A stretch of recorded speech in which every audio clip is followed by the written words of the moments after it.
कामचोर देवरानी।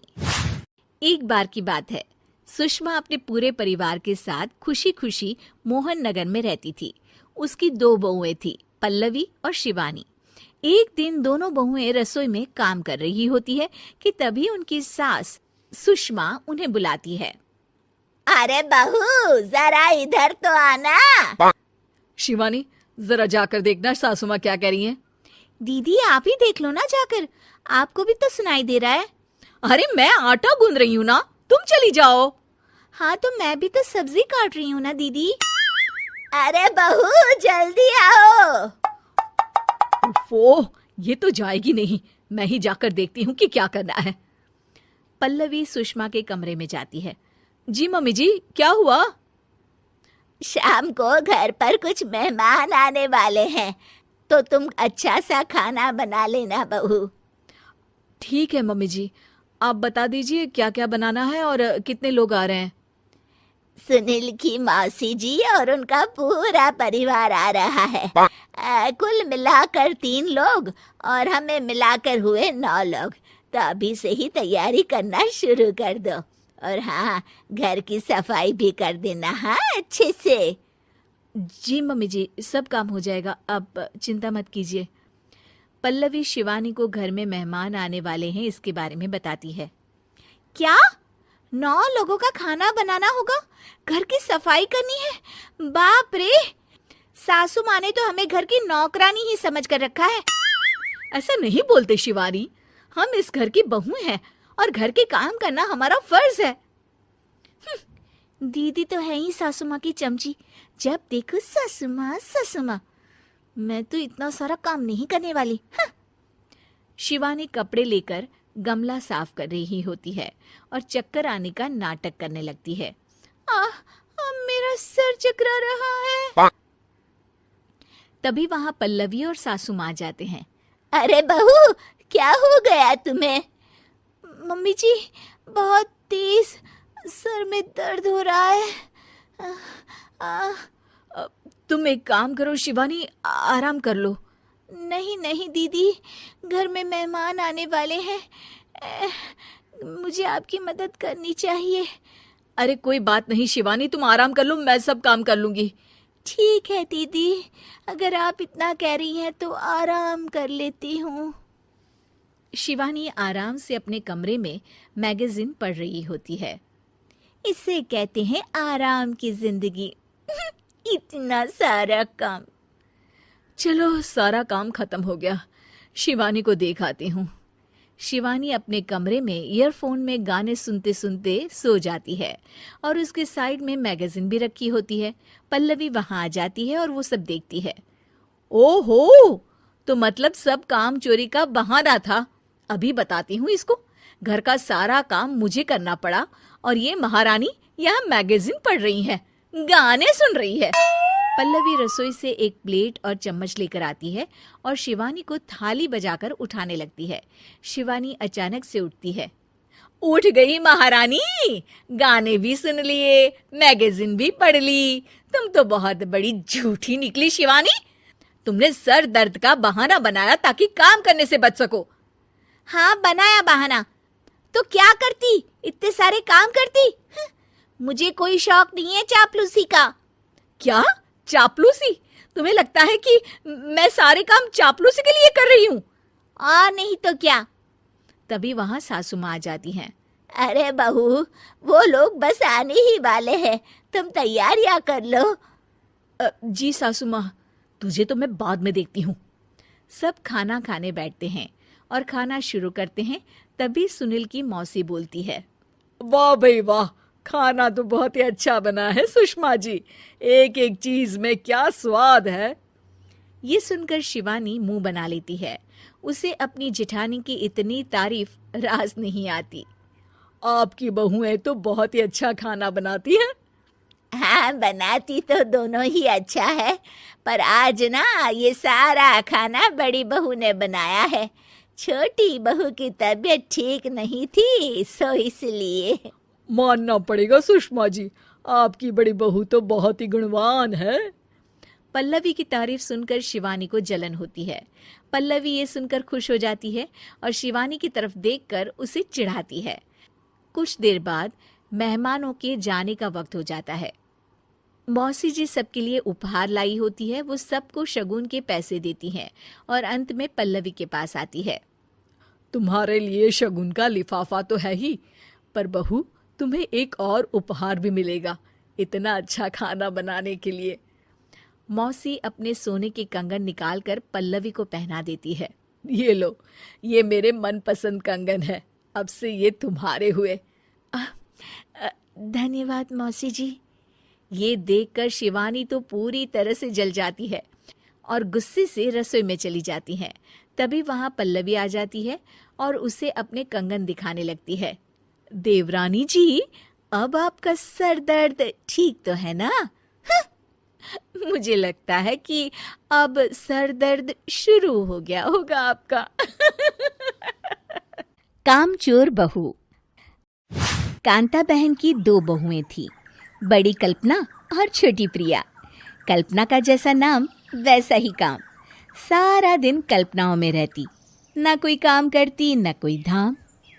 अरे कल्पना बहू, जरा अच्छी सी चटनी पीस दे, आज कुछ मजेदार खाने का मन है।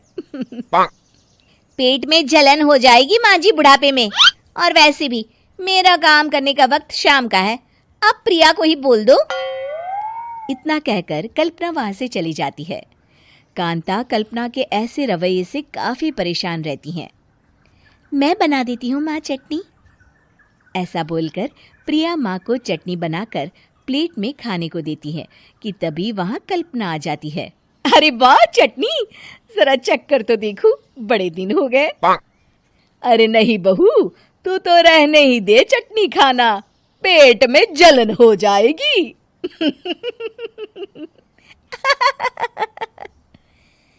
इतना कहकर कांता और प्रिया दोनों हंसने लगते हैं।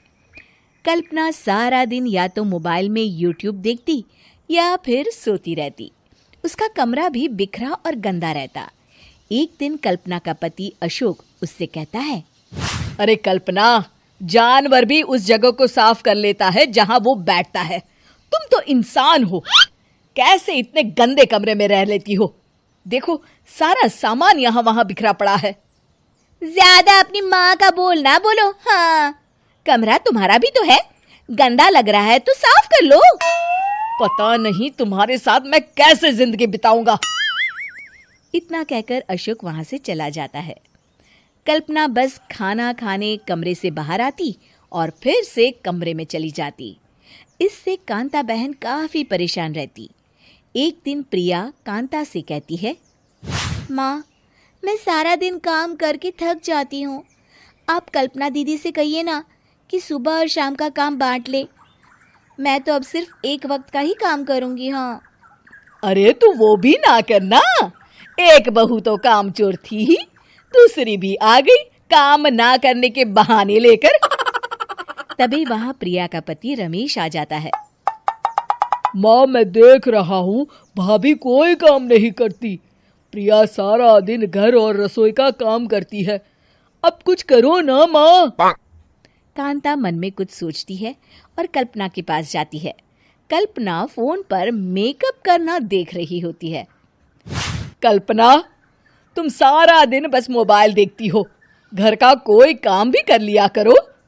प्रिया सारा दिन काम करके थक जाती है, आज से मैंने फैसला किया है, एक वक्त का काम तुम करोगी, सुबह का खाना तुम बनाओगी और रात का प्रिया। आप लोगों ने काम को हव्वा बना रखा है। अरे पता नहीं थोड़ा सा ज्यादा काम करने में आप लोग घबरा क्यों जाते हैं। और हाँ, बहुत ज्यादा प्रिया की तारीफ मत करिए मेरे सामने, बड़ी बहू तो मैं ही रहूंगी। मैं कुछ नहीं जानती, कल सुबह मुझे वक्त से खाना चाहिए, रसोई में आ जाना, वरना कल से तुझे खाना नहीं मिलेगा। अगली सुबह कल्पना रसोई में नहीं आती है। वो देर से सोकर उठती है और बाहर आकर कहती है, अरे भूख लगी है, आज खाने में क्या है? इतनी देर हो गई, आज किसी ने मुझे उठाया भी नहीं, पता नहीं कहाँ है सब। कल्पना को घर में कोई नहीं दिखता। वो रसोई की तरफ जाती है जहां बड़ा सा ताला लगा होता है। अरे, रसोई में ताला! ओ, मैं तो भूल ही गई थी। माँ ने आज से सुबह का खाना मुझे बनाने को कहा था। हे भगवान, इतने लोगों का खाना बनाना क्या आसान है? तभी घर के सारे सदस्य बाहर से वापस आते हैं। वाह माँ जी, मजा आ गया छोले भटूरे खाकर। मेरे मुंह में तो अभी भी स्वाद आ रहा है। अरे कल्पना, तेरे भरोसे रहते तो हम तो भूखे ही रह जाते। कल्पना को बहुत गुस्सा आ जाता है। अब बहुत हो गया, आज से मैं अपनी रसोई अलग कर रही हूँ। मैं अपना खाना खुद बना लिया करूंगी। कल्पना अपनी रसोई अलग कर लेती है, पर आए दिन उसका देर से उठना और काम न करने की आदत से वो भूखी ही रह जाती थी।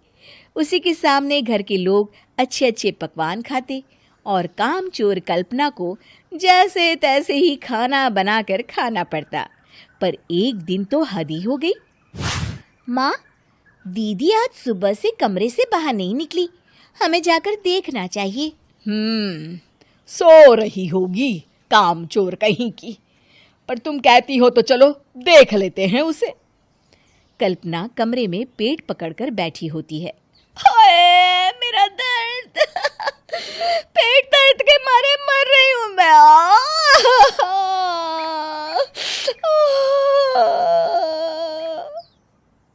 अरे दीदी, क्या हुआ? पेट में दर्द क्यों हो रहा है? डॉक्टर को दिखाया आपने? माँ! कल्पना खड़ी होती है और माँ जी के पास आती है। मुझे माफ कर दीजिए, अब से मैं सारे काम में मदद करूंगी, कभी आलस और काम चोरी नहीं करूंगी। हाँ हाँ, वो तो ठीक है, लेकिन अचानक क्या हो गया जो तू काम करने को तैयार हो गई? कामचोर कल्पना। माँ, लगातार बासी और उल्टा पुल्टा खाना खाने के कारण मेरे पेट में इन्फेक्शन हो गया है। काम न करना पड़े इसलिए मैं 2 दिन का खाना एक दिन ही बना लेती थी। बासी और खराब खाना खाने के कारण लेने के देने पड़ गए। पेट में दर्द हो रहा है। चलो अच्छा हुआ, देर आए दुरुस्त आए। उम्मीद है कि आपको हमारी ये कहानी पसंद आई होगी। कृपया हमारे चैनल को सब्सक्राइब करें और सभी अपडेट्स के लिए बेल आइकन जरूर क्लिक करें। और हाँ, वीडियो लाइक और शेयर करना मत भूलिएगा। Bye bye.